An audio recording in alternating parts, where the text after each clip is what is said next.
tour du monde, notamment ses bébés. Il manque de carburant, il manque de tout dans cet hôpital de Chifa. D'ailleurs, les soldats israéliens vont sans doute vous le rapporter.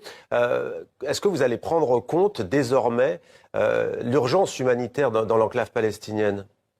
Est-ce que vous prenez l'État d'Israël pour un État qui ne connaît pas les règles de la démocratie et du droit international?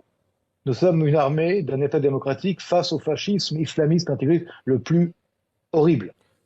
Donc nous faisons ce que nous faisons au niveau de la défense d'Israël et des Israéliens et de tous les Israéliens, qu'ils soient juifs, chrétiens ou musulmans. Je rappelle d'ailleurs que des musulmans ont également été massacrés par le Hamas le 7 octobre et que cette opération, qui est pour nous existentielle, se fera dans le contexte du respect du droit international. Mais entrer dans un hôpital, pour vous, ça correspond, Olivier Rafovitch, entrer dans un hôpital, ça correspond, selon vous, au respect des règles et du droit international, et en particulier humanitaire?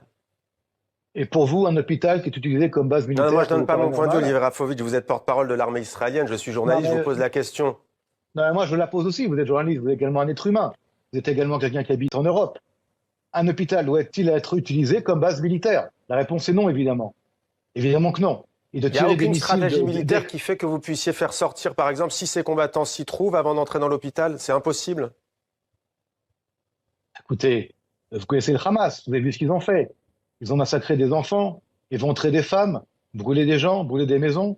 Vous croyez quoi? Qu'ils se comportent selon le droit international? Qu'ils se comportent selon la justice, selon le respect du droit humain? Donc donc vous comportez comme le Hamas, c'est ce que vous nous dites ce soir? Là, vous comportez maintenant non pas comme un journaliste, mais comme quelqu'un qui prend une position politique. Olivier Rafovitch, vous venez de dire, le Hamas, comment s'est-il comporté? Je vous demande si vous calquez sur eux. Non. Monsieur, je vous demande un peu de respect, s'il vous plaît. Ce que vous me dites là, c'est une attaque à l'État d'Israël et à Tsahal.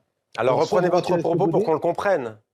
Non, reprenez-vous votre propos pour que je comprenne. Merci beaucoup, Olivier Rafovitch, d'avoir été avec nous.